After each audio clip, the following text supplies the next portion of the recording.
Muito se ouve falar de um problema que tem preocupado a população mundial, o aquecimento global.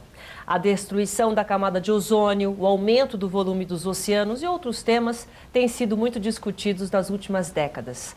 Mas afinal, esses fenômenos estão realmente acontecendo? Para nos falar mais sobre esse assunto, nossa Opinião Livre de hoje conversa com o professor doutor de climatologia, Ricardo Augusto Felício, que afirma que o aquecimento global não existe.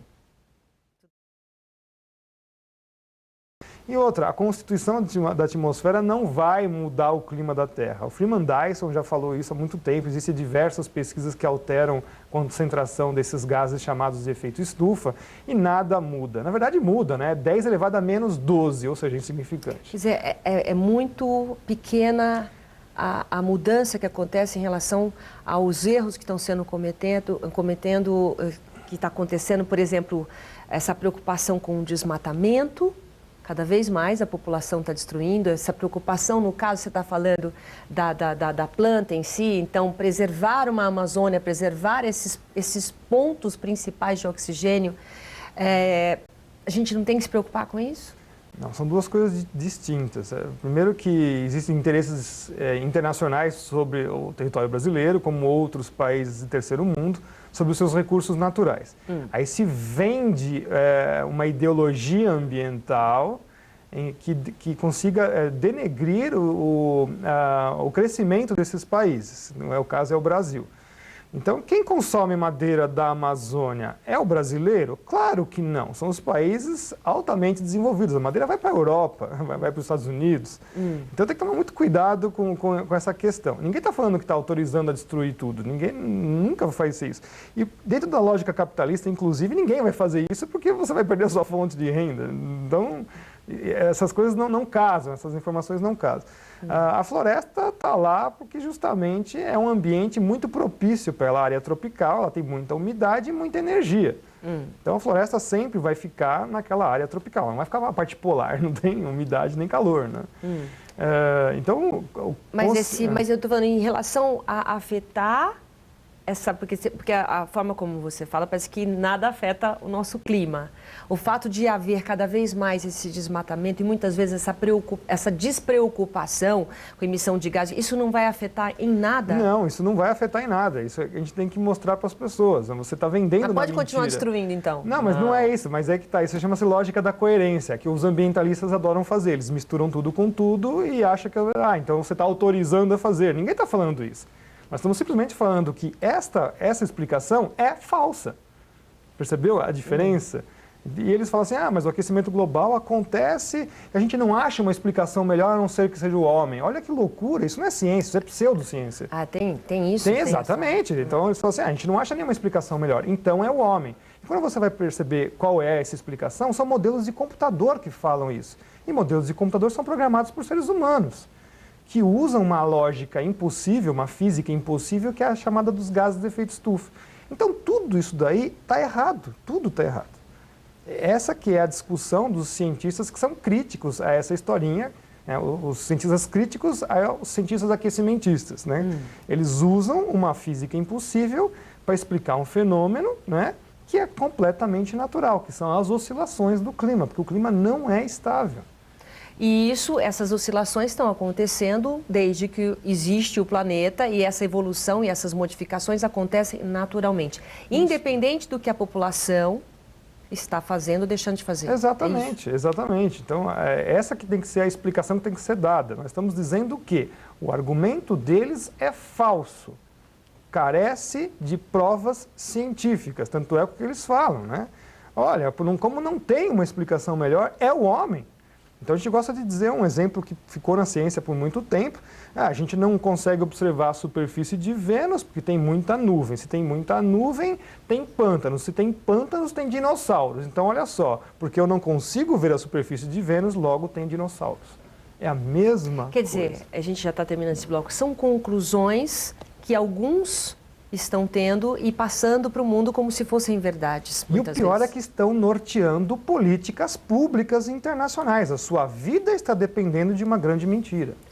Essa coisa da sustentabilidade, da gente, por exemplo, muita controvérsia em relação a plástico, isso tudo que está acontecendo aqui embaixo, vamos dizer assim, de certa forma, cientificamente não influencia em nada o clima. Não, isso não existe, essa influência do clima. Então, você atrela um monte de problemas problemas ambientais, problemas do nosso cotidiano de vida, dentro do bode expiatório chamado aquecimento global, ou mudanças climáticas, ou caos ambiental, né? São três grandes coisas assim, que você vê, em geral, acontecendo. E aí você legitima, inclusive, os políticos de não fazerem nada, de resolver esses problemas. Então, a gente está deixando de racionalizar os problemas e resolvê-los, porque, olha, tem um aquecimento global. Então, é muito mais fácil, por exemplo, tirar a sacolinha plástica do mercado do que realmente você colocar um processo dentro da reciclagem do lixo para remover esse plástico, né? Porque é mais fácil, né?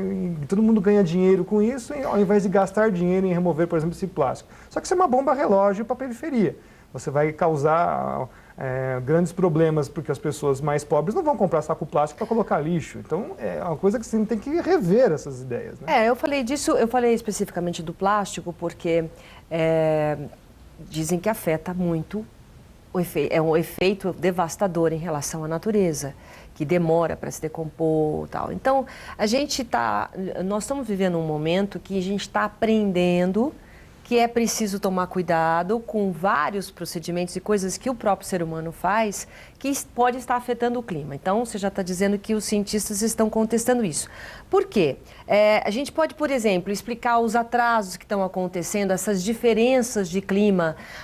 Muitas vezes você está no inverno, principalmente no Brasil, o inverno, a gente não tem essas características certas de ter frio, de ter calor, as estações estão atrasando, está tendo menos calor ou mais frio, está tudo meio complicado. Então, a que deve isso? Não, isso é o efeito normal do clima, né? As pessoas acham que tudo é igual. Não, não é, né? Cada ano é de um jeito.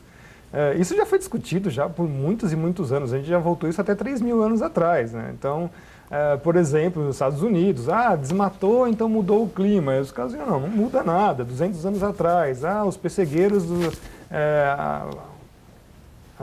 apareceram flores durante o inverno. E daí? Isso não tem nada a ver, né? São coisas naturais que acontecem mesmo. As geleiras, que agora estão cada vez mais derretendo. Mas algumas estão derretendo, outras estão congelando. E tem que lembrar, nós estamos no período interglacial. O período interglacial é quando a Terra realmente está mais quente, isso é uma outra escala. Todas as geleiras devem realmente rescindir, ou seja, diminuir, durante o período interglacial. Quando vier o período glacial, que é o nosso próximo período... Então, né? Vamos lá, vamos explicar então isso aí, pelo menos a gente tem uma coisa concreta científica. Nós estamos vivendo um período interglacial, que é o quê? Quente. Por natureza, ele já é quente. O planeta. Inteiro. Ciclo hidrológico extremamente ativo. Geleiras têm que devolver o gelo que acumularam para o ciclo hidrológico. Então, vai chover mais, vai ter mais nuvens, todo esse ciclo está ativo. Esse ciclo vai até quando, interglacial? O interglacial está para acabar, a gente não sabe quando, né? Então, esse período mais quente agora já é o sinal de que você vai entrar num período glacial de novo. Quando isso acontece, ninguém é capaz de prever. Mas ele está para acontecer, porque nós já estamos na prorrogação do interglacial. Mas quando que teve o glacial? Já teve o glacial? Já. Nós temos nos últimos 1 milhão de anos mais ou menos 10 ou 11 glaciais, né? Períodos glaciais.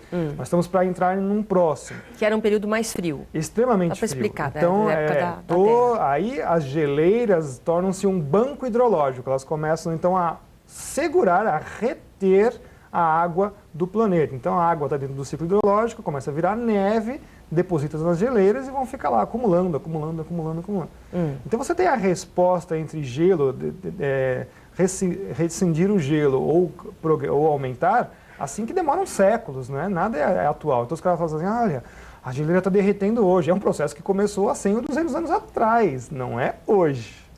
Então, quer dizer, isso está acontecendo, que é um processo que veio glacial, interglacial. Também atual. pode demorar muito tempo. Séculos, você está falando? Milênios, normalmente 10 mil anos, 15 mil anos. Por isso que a gente fala que esse daqui, em relação aos outros, já está na prorrogação.